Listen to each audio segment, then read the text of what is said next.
Bonjour à toutes et tous et bienvenue dans ce nouveau live créatif. Alors, je vais me présenter à nouveau. Je m'appelle Marc Geoffroy, je suis démonstrateur Stampin' Up à Auxerre et ses environs, pardon. Donc, n'oubliez pas de consulter la boutique en ligne pour celles et ceux qui voudront. Donc, c'est la petite touche acheter sur la page Facebook sur laquelle vous êtes. Alors, voici le petit projet que je vous présente aujourd'hui. Alors, comme je vous avais annoncé, c'est très simple. D'accord. Donc là, c'est vraiment idéal pour les débutantes ou pour se remémorer la petite technique de colorisation avec les post-it.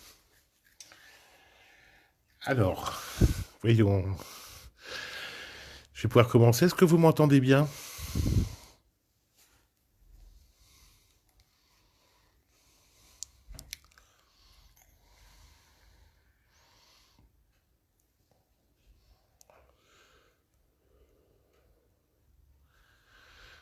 Ok, donc je pense que vous m'entendez bien.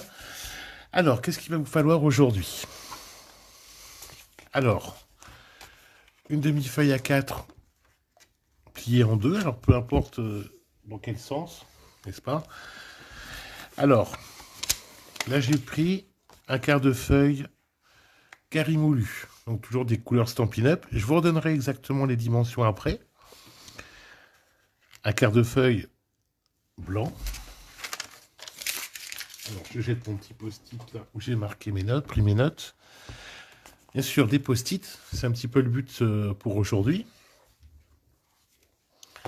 Alors, pour les couleurs, j'ai pris carré moulu, donc assorti à ce papier-là, pour faire un rappel. Et pour les tamponnages, j'ai pris une couleur foncée, j'ai pris couleur café. Donc, il faut quand même une couleur, vous voyez, qui soit un peu plus foncée, beaucoup plus foncée que ça, pour que ça ressorte bien. Alors, l'idéal, vous mettez une petite fleur, enfin autre chose, quelque chose de discret, plus un petit sentiment ici, ça fait parfaitement l'affaire. Donc, comme vous voyez, il ne vous faut pas grand-chose. Ce qu'on va venir chercher, c'est à faire un petit effet sympa pour une carte. Il vous faut également ce genre de brosse à estomper. Alors, désolé, c'est pas celle de Stampin' Up, parce que celle-là, je les avais déjà. Celles de Stampin' Up sont formidables, hein, bien entendu. Mais voilà, je fais avec également ce qu'on a. Bonjour Brigitte. Ah, super, s'ils sont bons. Parfait. Alors, accessoirement, il vous faut une petite règle, un crayon de papier et de quoi gommer. Vous allez voir pourquoi après. Je vais vous expliquer au fur et à mesure. Alors, allons-y. Donc, ça, ma carte de base, je la mets de côté. Ça, c'est notre support de carte. Donc, dans l'immédiat, je le mets de côté aussi. Donc, on est d'accord que là, je pars sur ce format. Donc, 10,5 sur 15. Donc, pour carré moulu, on retaille ici.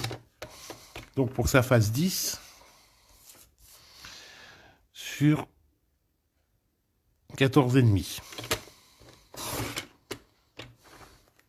Alors, vous voyez, hein, comme je vous explique toujours, les lames, on coupe dans un sens. Et là, le coup suivant, on coupe dans l'autre sens. Ça va prolonger la vie de vos lames. Bonjour Christiane. Donc, vous voyez, donc là, on va légèrement diminuer par rapport à notre carte. Ensuite, notre quart de feuille en blanc. Toujours de chez Stampin' Up. Hein. Alors là, on va toujours diminuer d'un demi-centimètre. Donc, 9,5. Ah, j'ai pas assez appuyé. 9,5 sur 14. Jusqu'à présent, rien de très compliqué et pas de piège. Vous voyez, donc là, c'est ce qui viendra ensuite de cette façon. Alors, je vous le répète à chaque fois, quasiment, hein, Quand on fait ce genre de carte, on fait une carte en général, ce qui va venir là, donc, ce qu'on va faire sur cette partie-là, on va déjà tamponner, remplir cette partie-là avant de coller sur le reste. Tout simplement parce que si jamais vous vous loupez là, vous allez recommencer que ça. Et vous allez pas être obligé de gâcher tout le reste. Que si vous collez tout de suite et qu'après vous décorez tout ça, si vous vous loupez, c'est toute votre carte qui est fichue. C'est bête à dire, mais même moi, je me fais encore avoir. Bien, maintenant. Alors par contre, ça, on est sûr de ne pas se louper, donc on va déjà coller cette partie. Alors, avec mon roller de guerrier,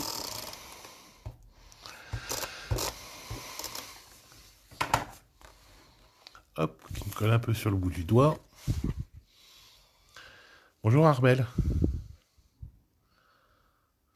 Oui, mais il n'y a pas de problème. De toute façon, oui, je le remettrai tout à l'heure. Et donc, il n'y a pas de souci. Donc, voyez, on centre. Alors, vous voyez, vous avez vu, j'ai commencé ici en bas. On se centre en haut, en bas, à droite, à gauche, avant de coller tout le reste. Et on est pas mal. Bien. Maintenant,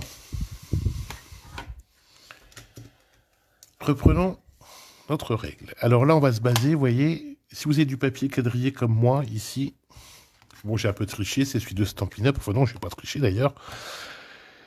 J'ai pris celui de Stampin' Up. Donc ça, c'est très bien. Alors là, on va tracer un trait très léger ici, qui va juste nous servir de repère. Alors, ce qui va être important, c'est que ici en haut et ici de ce côté, ce soit les mêmes distances. Vous voyez, j'ai pris l'équivalent d'un carreau. Et je fais pareil de ce côté.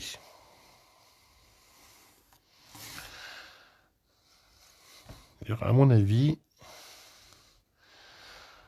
si je suis pas mal, ça me donne une impression que c'est pas tout à fait équivalent là. Et là, c'est bizarre. Alors,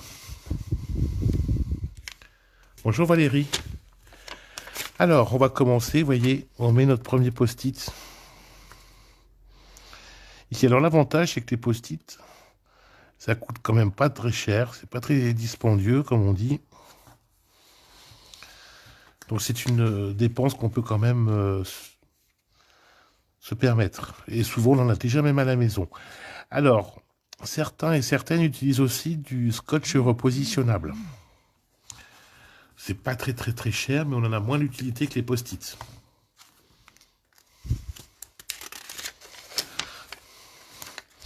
Et là, c'est pareil, on vient se repositionner vraiment sur notre trait ici.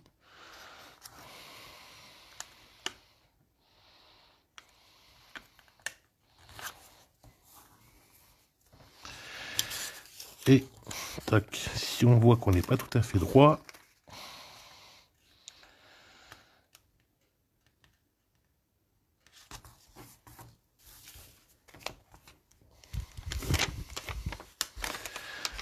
allez, on va pas désigner. Moi, j'ai des grands post-it. Alors, si on va aller à l'économie, effectivement, on peut toujours recouper un petit bout de post-it par-ci, par-là pour faire la jointure ici.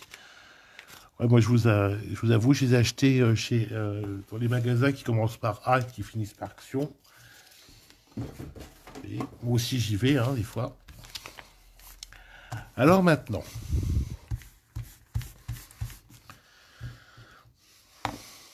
notre brosse. Notre pad, donc, carré moulu. Alors par contre, hein, c'est quand même assez gourmand en encre. Donc à un moment, vous serez quand même obligé de recharger votre encreur. Alors là, tac, et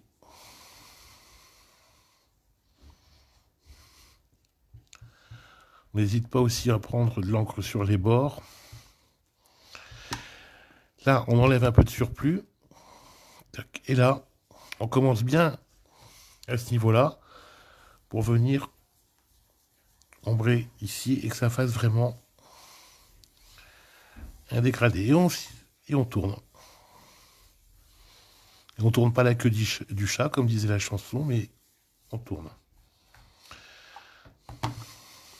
Et on réancre si on a besoin.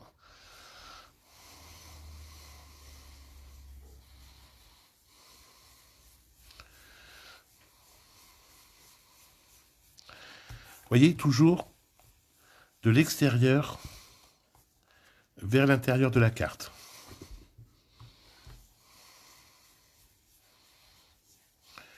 Le but, c'est que ça vous fasse un dégradé en arrivant sur cette partie ici.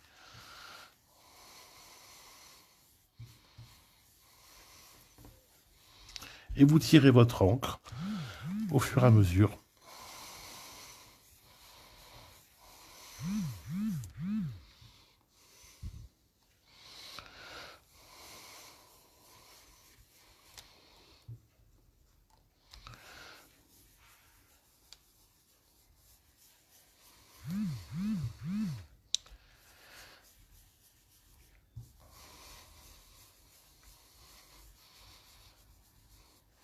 Cette partie-là, on la laisse blanche.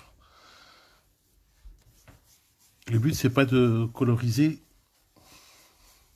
tous vos papiers blancs, sinon autant prendre carrément une feuille de couleur. Hein. On est d'accord.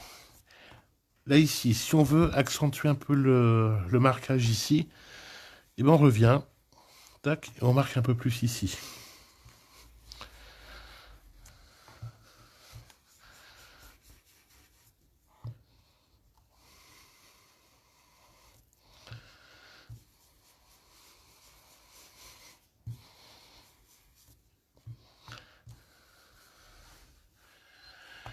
Alors, moi je suis pas mécontent du résultat, vous voyez. Alors là, si on veut revenir,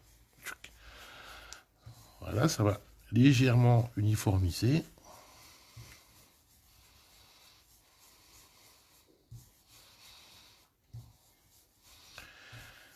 C'est pas grand chose, vous voyez, mais je trouve que quand même, c'est une petite technique qu'on oublie. Et moi, vous savez, j'aime bien revenir sur ces choses-là. Parce que vous avez quand même des moyens, avec des petites astuces, de vous faire des trucs assez bluffants. Bonjour Ingrid. Alors maintenant, c'est là où il faut faire attention en enlevant notre post-it, enfin nos post-it. Surtout si vous avez un peu d'encre sur les mains, faites attention de ne pas en mettre partout. Et là, vous voyez, ça vous fait un résultat impeccable. Là maintenant, alors si vous n'êtes pas sûr, toc, mettez un post-it là comme ça pour appuyer vos doigts, pour éviter d'en mettre partout.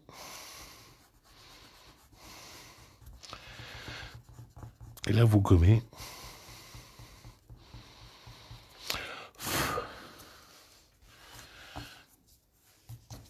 Le petit trait de crayon.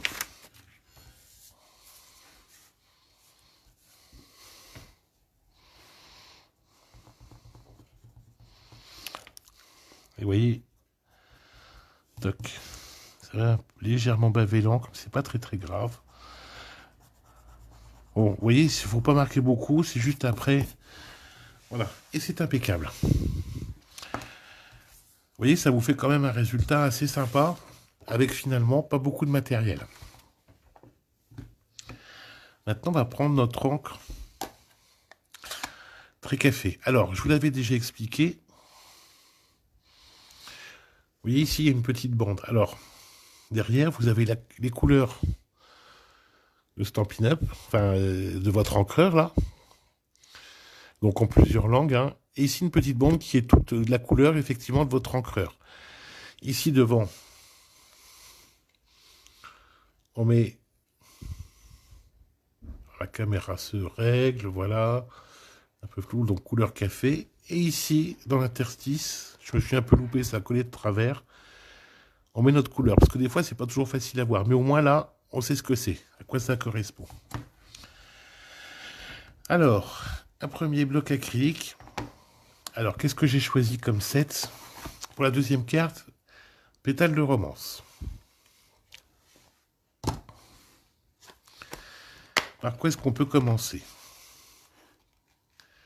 Alors moi, vous savez, je mets tous les die comme beaucoup. Avec mes tampons, je gagne de la place. Je vais commencer par le texte. Alors là, j'ai pris juste pour toi. Donc,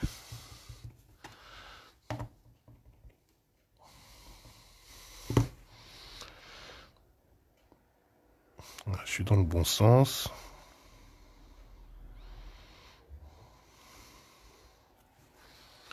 Juste pour toi, c'est tamponné.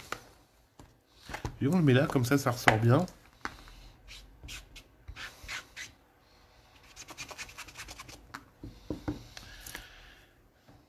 Alors le petit bruit bizarre que vous avez entendu, hein, c'est parce que j'ai nettoyé mon tampon directement sur la chamoisine ici. Alors, pour une petite fleur, on va mettre ici vraiment à ce niveau-là, sur la partie qu'on a colorisée.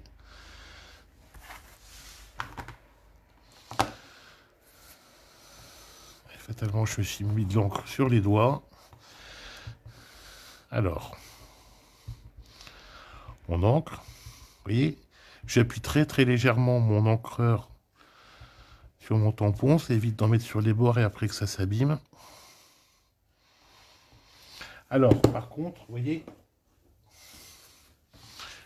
je ne sais pas si vous voyez, ici sur ce bord, j'en ai mis un peu trop. Alors, si vous avez un petit chiffon, hop, vous enlevez le surplus. Ça évitera que ça se retrouve sur votre carte, tout simplement. Un résultat plus net après. Tout simplement, regardez.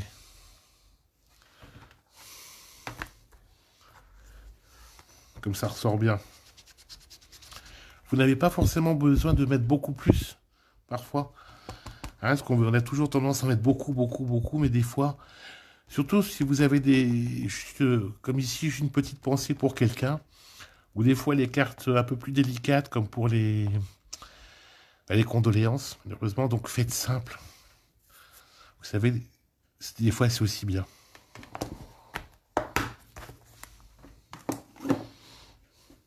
D'ailleurs, ça me fait penser, oui, j'aurais pu effectivement mettre un petit message de sympathie pour une carte de condoléances.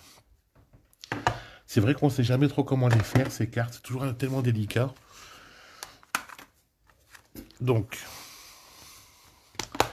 je range mon autre tampon. Et là, vous voyez, eh ben, on arrive quasiment au bout, on n'a plus qu'à assembler notre carte. Je vous avais dit que c'était très simple, hein, aujourd'hui, juste pour la petite technique ici. Rapide, facile, avec, pour beaucoup d'entre vous, je suis sûr que vous avez déjà pratiquement tous les produits que je vous ai présentés ou des choses assez similaires. Alors, qu'est-ce que vous en pensez jusqu'à présent de cette petite technique? Vous la connaissiez ou est-ce que vous vous en rappeliez?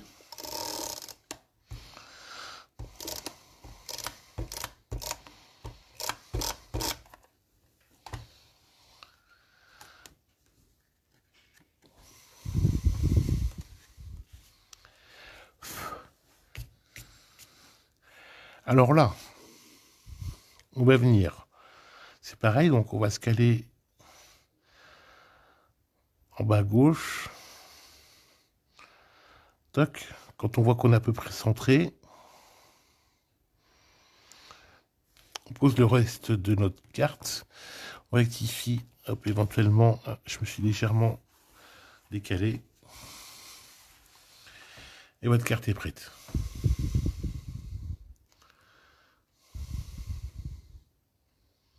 Une critique, je n'y pense jamais. Oui, c'est vrai que c'est une petite technique qui est quand même super simple. Et finalement, avec des choses qu'on a déjà.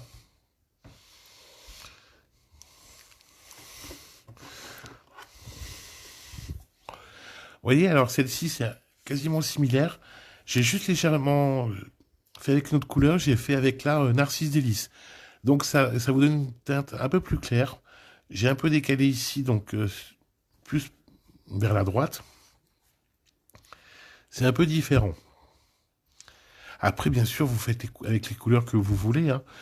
Alors, là, on est au printemps. Prenez des couleurs quand même assez gaies. Oui, c'est très sobre, effectivement. C'est justement, voilà, c'est le top. Voilà.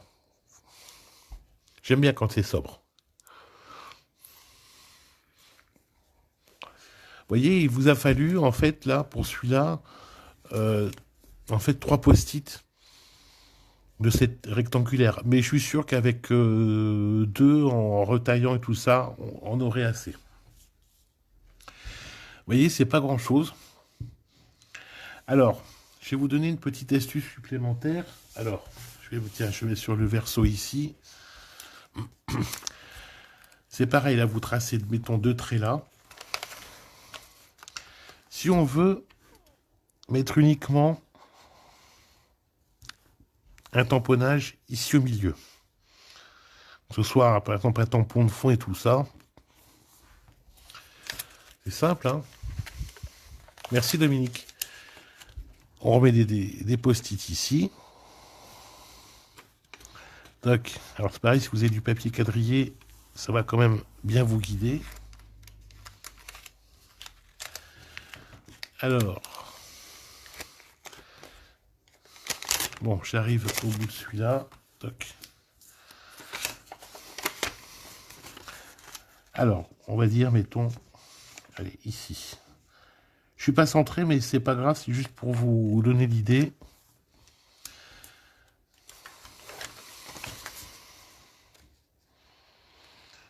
Alors voilà. Ici, si vous avez un tampon de fond, mais que vous voulez uniquement tamponner cette partie-là, c'est simple, vous mettez votre post-it, enfin vos post-it, et là, ben, vous tamponnez votre tampon de fond ici. Comme ça, une fois que vous enlèverez vos post-it, toujours pareil, et bien vous n'aurez que cette partie-là qui est tamponnée. Alors j'avais vu une démo aussi qui avait pris cette technique. Comme ça, alors je remets mes post-it en même temps, hein. Et en fait, après, une fois qu'elle avait tamponné, elle avait juste tracé un trait en rouge ici, et un autre là, plus un, vraiment, un haut, un en bas, tout au long de son tamponnage, et ça faisait un résultat absolument fabuleux. Vous voyez là, c'est pareil, ça vous fait une petite astuce supplémentaire avec des post-it. Tout le monde n'a pas des tampons de fond, on est d'accord, hein, mais si vous en avez, ça peut être aussi un truc supplémentaire.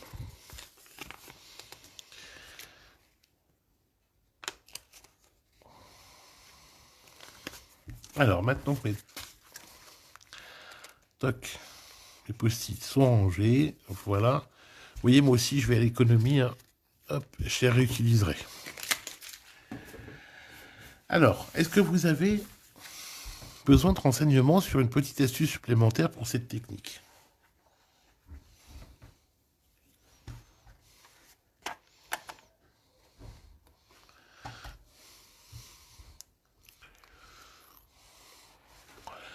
Parce qu'en fait, vous voyez ici, vous n'avez même pas besoin de rajouter de couleurs supplémentaires.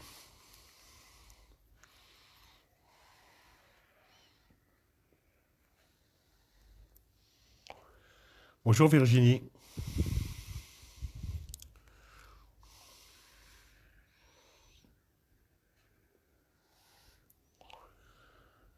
Non, vous n'avez pas de questions? Alors, si vous avez besoin de renseignements supplémentaires, vous n'hésitez pas à m'envoyer un petit message. N'oubliez pas la touche acheter sur cette page, ça ne vous engage à rien, mais vous pouvez également télécharger les catalogues en cours. Et puis voilà, tout simplement. Mais écoutez, si vous n'avez pas de questions,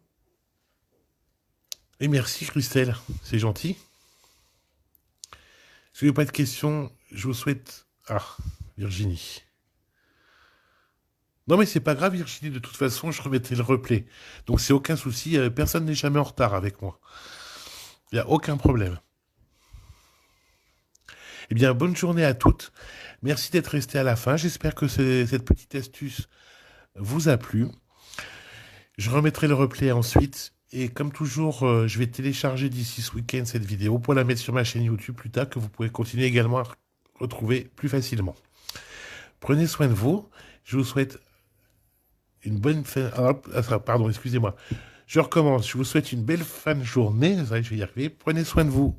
À très vite.